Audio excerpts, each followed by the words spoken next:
Did you know that beyond the Olympian gods lies a secret realm of lesser-known deities that are extremely powerful, but forgotten in time? This unknown realm in Greek mythology is full of strange myths and legends once commonly told among the Greeks, ranging from one god that can control the night to another who is revered by witches and occultists. Welcome to the history realm. Today we go over 10 lesser-known Greek gods and goddesses from Greek mythology that you might not have heard about. Make sure you press the like button to support our channel. Now let's start with Helios, son of the Titans Hyperion and Theia. Helios was the deity and personification of the sun.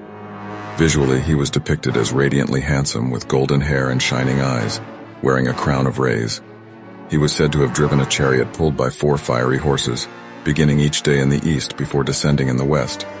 His ability to provide light and warmth was essential to the survival of crops, animals, and people. Within Helios's mythology, one notable story involves his son, Phaethon. In a moment of recklessness, Phaethon wanted to prove his lineage by driving his father's chariot across the sky. However, lacking the skills for such a task, he quickly lost control of the fiery chariot, causing chaos and destruction. The earth was scorched, and Zeus was required to intervene by striking Phaethon down with a thunderbolt, saving the world from further catastrophe. Next up is Nyx, the mysterious goddess of the night. She is a figure cloaked in mystery and darkness. The goddess is the first child of chaos, and may be traced back to the very beginning of Greek mythology, when she arose from the void of the universe. Nyx was a goddess who personified the night's darkness with her long flowing hair and starry robes. When her dark veil covered the world, it was the beginning of night and the end of day. Nyx was considered to be the mother of numerous powerful deities such as Ether, Nemesis, the Moirai, the Erinyes, Hypnos, and Thanatos. Regardless of her foreboding reputation, she was revered by many, particularly women, who turned to her in times of need, seeking her protective powers and guidance, since the night was also thought to be a time for spiritual connection. If you would like to get the full story of Nyx, check out the video linked in the description below. Next we have Iris.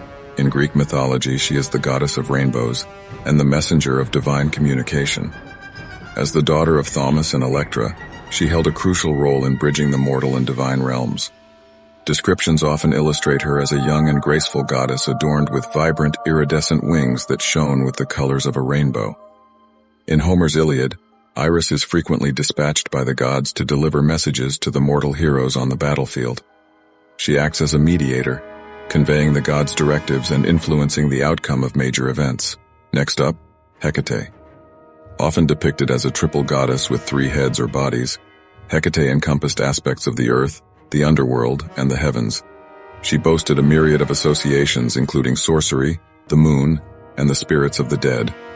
The goddess of witches and occultists, she was admired for her strong connection to the mystical arts and her cryptic nature. Hecate's sphere of influence went beyond the material world and actually delved into the secrets of the afterlife and the depths of the underworld. At times she assumed the role of protector of souls as they crossed into the realm of the dead. As such, she was often shown with 2 torches in either hand. In one version of Persephone's abduction by Hades, Hecate played a pivotal role. She aided in Demeter's search to find her missing daughter, utilizing her knowledge of the underworld to assist in the quest. After Persephone became the queen of the underworld, Hecate joined her as a loyal companion. If you found this story interesting and want to know more about ancient witches of Greek mythology, check out the video in the descriptions below. Alright, let's move on. Now we have Nike, the Greek goddess of victory, was believed to bring good fortune and success to those who worshipped her. She was often shown hovering above battlefields, accessing the conflict.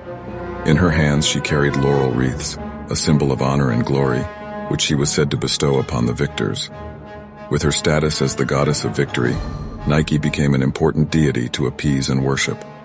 Her divine intervention was believed to bring good fortune, guiding individuals toward success and ensuring a favorable outcome in their deeds. Athletes, warriors, and individuals tackling challenging deeds sought the favor and blessings from Nike. Many temples and statues were erected in her honor, expressing her influence within Greek culture. Alright, next on our list is Nemesis, the goddess of retribution and vengeance, often invoked by those seeking to avenge a wrong or seeking justice for injustice.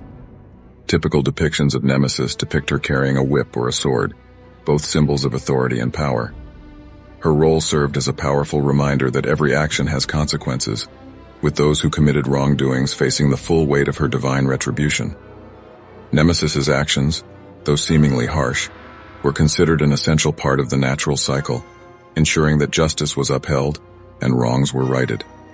She was regarded as a guardian of cosmic balance, maintaining order and fairness in the world. Her exaction of retribution restored equilibrium and prevented chaos from prevailing. If you are interested in a story that involved Nemesis, I will link the video in the description below. Next we have the moon goddess, responsible for controlling the tides, as well as the cycle of the moon. Her name is Selene, and was portrayed as an ethereal figure. She was described as a beautiful woman draped in flowing robes with a crescent moon on her forehead. Like her opposite deity Helios, the sun god, she is said to have driven a chariot drawn by 2 horses into the night sky and cast a brilliant light upon the earth. Sailors worshipped her presence, the moon's light allowing them to navigate the ocean. Beyond her divine duties, Selene's love affair with the mortal shepherd Endymion is a tale deeply intertwined with her mythological narrative. Entranced by Endymion's beauty, Selene asked Zeus to grant immortality to her shepherd. This act of divine intervention immortalized their love, allowing Endymion to be eternally young and remain with Selene. It is reported that they ultimately had 50 daughters together. Now that's a lot of kids to feed. Alright, next up is Eris. She embodies the essence of strife, turmoil, and discord. Her very existence serves as a reminder that conflict is an inherent part of human nature and the world. In her portrayal, she is shown to be a restless figure with disheveled hair and a wicked grin, displaying an aura of mischief. Famously, at the wedding of Peleus and Thetis, Eris arrived with a golden apple inscribed with the words, "For the fairest." This simple inscription ignited a fierce rivalry among the goddesses Hera, Athena, and Aphrodite, each fighting for possession of the coveted apple. The conflict, known as the Judgment of Paris, would ultimately lead to the Trojan War, a decade-long war notorious within mythology. Surprisingly, Eris's chaotic tendencies also aligned with creativity and inspiration. She represented the catalyst to spark change, although sometimes destructive, ultimately pushing the world toward progress. Alright, and now last but not least, as the god of medicine and healing, Asclepius was believed to have a deep understanding of both physical and mental health, called upon to heal sicknesses and injuries. Son of Apollo, he was raised by the wise centaur Chiron, who taught him the ways of medicine. Asclepius was often shown as a bearded man holding a staff with a serpent entwined around it. This was called the rod of Asclepius, which has become a symbol of modern medicine. It is said that the serpent represents renewal and rebirth as it sheds its skin and emerges restored, just as patients can overcome illness. Asclepius's temples, centers of healing, were located throughout ancient Greece. Patients would visit the temples to seek guidance, diagnosis, and treatment from the priests.